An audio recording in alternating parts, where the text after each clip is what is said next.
کریں، اور اس کے لیے کچھ اور طریقے۔ نمبر ایک کہ جو غریب لوگ ہیں ان کی غربت دور کرنے کے لیے اسلام نے زکوٰۃ کا نظام قائم کیا ہے۔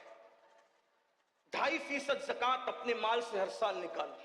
آج مسلمان زکوٰۃ چور بھی ہوا ہے، نماز چور بھی ہے، زکوٰۃ چور بھی ہے۔ ایک پیسہ اگر زکوٰۃ کا بچا کے رکھو گے،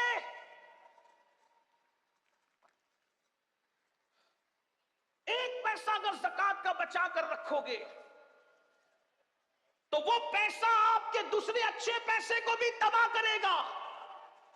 اور اگر زکوٰۃ دے دی، اللہ کے رسول علیہ السلام فرماتے ہیں جو اپنے مال کی پوری پوری زکوٰۃ ادا کرے، اللہ اس کے مال کو اپنے قلعے میں محفوظ کر لیتا ہے۔ مجھے بتاؤ، جس کا مال اللہ کے قلعے میں محفوظ ہو جائے، پھر اس کے مال کو کون کیا کر سکتا ہے؟ لوگ کہتے ہیں میرا مال بیوپاری لے کر کے بھاگ گیا، ڈوب گیا، یہ ہوا وہ ہوا۔ زکوٰۃ نہیں دیتے، غریبوں کا حق نہیں دیتے، اس لیے کوئی لے کر کے بھاگتا ہے۔ واللہ اگر ایک ایک پائی کی زکوٰۃ نکال دو تو اللہ کے سچے نبی نے فرمایا کہ جس نے زکوٰۃ نکال دی اس کا مال اللہ کے قلعے میں محفوظ ہو گیا۔ ایک بات۔ دوسری بات، جب زکوٰۃ نکالو تو زکوٰۃ کو کوئی سسٹم سے تقسیم کرو۔ کچھ لوگوں کو تو ہم نے 200 روپے تقسیم کرتے دیکھا۔ ٹھیک ہے، اس پہ کوئی شرع کا حکم نہیں کہ تملیغ شرط ہے فقیر کے لیے، لیکن آپ سے پوچھتا ہوں کم سے کم ایسا ہو جائے۔ علماء کرام بیٹھے، میں صرف اپنی اصلاح کی خاطر مشورہ دے رہا ہوں، آپ کی مشورہ ہے میرا کہ اپنی زکوٰۃ کو 3 حصوں میں تقسیم کریں اگر ہو سکے تو۔ نمبر ایک حصہ اپنے رشتہ داروں میں تقسیم کریں۔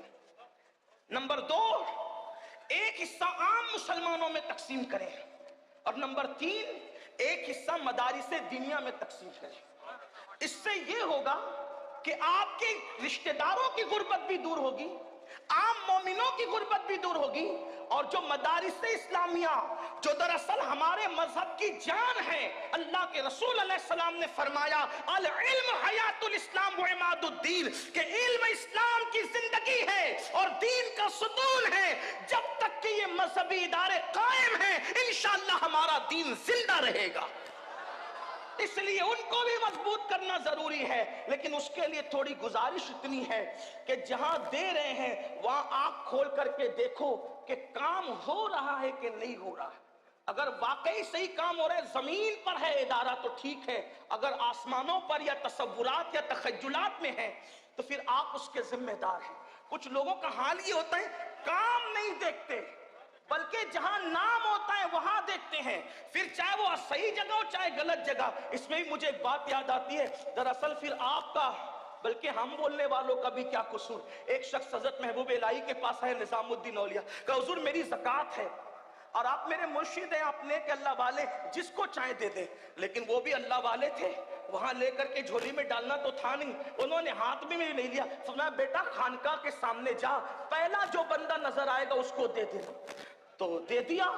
وہ محبوب الہی کے بڑے نیک اور متقی مرید تھے، تو دوسرے کو رشک آیا، ارے اس کی زکوٰۃ تو بڑی صحیح جگہ گئی، تو دوسرا بھی لے کر کے آیا، بس سرکار میری بھی قبول کرے۔ میں جا پہلے خانقاہ کے دروازے پہ جو پہلے دکھے دے دینا۔ ایک شرابی ڈولتے ہوئے آ رہا تھا، حضرت کا حکم تھا، دے تو دیا، منہ اتار کے آیا، کہا سرکار اس کی ایسی جگہ میری ایسی جگہ۔